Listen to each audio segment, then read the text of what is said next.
اور بھائی ماشاءاللہ ایک اور بہترین اور لاجواب پروجیکٹ یہاں پر مجھے دیکھنے کو ملا جس کے اندر یہاں پر مسجد اقصی اور بیت المقدس بنایا گیا ہے، اور ساتھ ہی ساتھ آپ دیکھ سکتے ہیں یہاں پر یہ جو ہے کعبہ شریف بنایا گیا ہے، اور ان بچوں کی بہت ہی پیاری محنت ہے۔ بچوں یہ کیا بنایا آپ لوگوں نے؟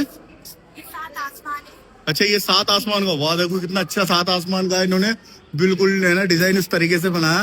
یہ first, second, third, fourth, fifth اور سکس اور سیونتھ، یہ دیکھیں بھائی بہت ہی شاندار چیز بنائی ہے۔ تو میرا سفر معراج کے بارے میں بتاؤں گی۔ اللہ کے رسول صلی اللہ علیہ وسلم کو میں آپ کو معراج کے سفر کے بارے میں بتاؤں گی۔ اللہ کے رسول صلی اللہ علیہ وسلم کو اللہ کی طرف سے بہت بڑا تحفہ ملا ہے۔ اللہ کے رسول صلی اللہ علیہ وسلم کو معراج کے سفر کے لیے تیار کیا گیا۔ معراج سے مراد وہ سفر ہے جس میں حضرت محمد صلی اللہ علیہ وسلم نے مسجد حرم سے مسجد اقصی اور آسمان کی سیر کی۔ علیہ السلام معراج کے سفر کے لیے آتے ہیں تو آپ صلی اللہ علیہ وسلم کا سینہ چاک کیا جاتا ہے، دل نکالا جاتا ہے اور زمزم کے پانی سے دھویا جاتا ہے۔ اس کے بعد جنت سے لائی گئی ایک سواری براق پیش کی گئی۔ لائٹ کو عربی میں برق کہتے ہیں۔ لائٹ کی جتنی اسپیڈ تھی اس سے کئی گنا زیادہ براق کی اسپیڈ تھی، اور اسی اسپیڈ سے سفر شروع ہوا۔ پھر حضرت محمد صلی اللہ علیہ وسلم کو مکہ شریف سے مسجد اقصی لایا گیا۔ مسجد اقصی میں تمام انبیاء نے حضرت محمد صلی اللہ علیہ وسلم کی امامت میں نماز ادا کی۔ پھر جب تمام انبیاء کی امامت میں نماز ادا کی، پھر یہ سفر شروع ہوا۔ معراج کا سفر شروع ہوا تو اس سیکریٹ ڈور سے ہوا جس کا حدیثوں میں تذکرہ ہے۔ پھر دروازہ کھلتا ہے تو فرشتے پوچھتے ہیں کون ہے، تو جبرائیل علیہ السلام نے کہا میں ہوں اور میرے ساتھ محمد صلی اللہ علیہ وسلم ہے، کیا آپ کو آنے کی اجازت ہے؟ ہاں ہمیں آنے کی اجازت ہے۔ یہ مکالمات پورا ہونے کے بعد دروازہ کھلتا ہے۔ پھر حضرت محمد صلی اللہ علیہ وسلم پہلے آسمان پر حضرت آدم علیہ السلام سے ملتے ہیں اور حوا علیہ السلام سے ملتے ہیں۔ اسی طرح دوسرے آسمان پر عیسیٰ علیہ السلام اور یحییٰ علیہ السلام سے ملتے ہیں۔ تیسرے آسمان پر یوسف علیہ السلام سے ملتے ہیں۔ چوتھے آسمان پر ہارون علیہ السلام سے ملتے ہیں۔ چھٹے آسمان پر موسیٰ علیہ السلام سے ملتے ہیں۔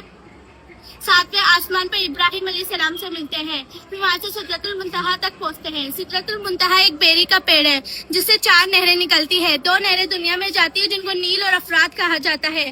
2 نہریں جنت میں جاتی ہے جن کو شیزان اور ایزان کہا جاتا ہے۔ وہاں سے دنیا میں جاتی ہے جن کو نیل اور افراد کہا جاتا ہے، اور 2 نہریں جنت میں جاتی ہے جن کو شیزان اور ایزان کہا جاتا ہے۔ پھر وہاں سے جبرائیل علیہ السلام نے کہا کہ اب میں ایک قدم بھی آگے نہیں بڑھ سکتا، اگر میں نے ایک قدم بھی آگے بڑھایا تو میرے سارے پر چل کے راکھ ہو جائیں گے۔ پھر اللہ کے رسول صلی اللہ علیہ وسلم خود بخود آگے کا راستہ طے کرتے ہیں اور وہاں سے بیت المعمود تک پہنچتے ہیں۔ بیت المعمود 7ویں آسمان پر سیدھے کعبے کے اوپر ہے جہاں فرشتے طواف کرتے ہیں۔ جیسے انسان کعبے کا طواف کرتے ہیں ویسے فرشتے بیت المعمود میں طواف کرتے ہیں۔ پھر وہاں سے آگے چل کر اللہ تعالیٰ کے حاضر ہوتے ہیں، اللہ تبارک تعالیٰ کی بارگاہ میں حاضر ہوئے تو جاگا اللہ کے نبی نے فرمایا التحیات اللہ والصلوات والطیبات، یعنی تمام قولی، فعلی اور مالی عبادتیں اللہ کے لیے ہے۔ پھر اللہ کا ارشاد ہوا السلام علیکہ حی النبی و رحمۃ اللہ وبرکاتہ، یعنی اے نبی آپ پر سلامتی ہو، اللہ کی رحمت اور اس کی برکت ہو۔ پھر ہمارے نبی صلی اللہ علیہ وسلم نے اس دعا میں تمام نیک لوگوں کو اس طرح شامل فرمایا السلام علینا والا عباد اللہ صالحین، یعنی سلامتی ہو ہم پر اور اللہ کے نیک بندوں پر۔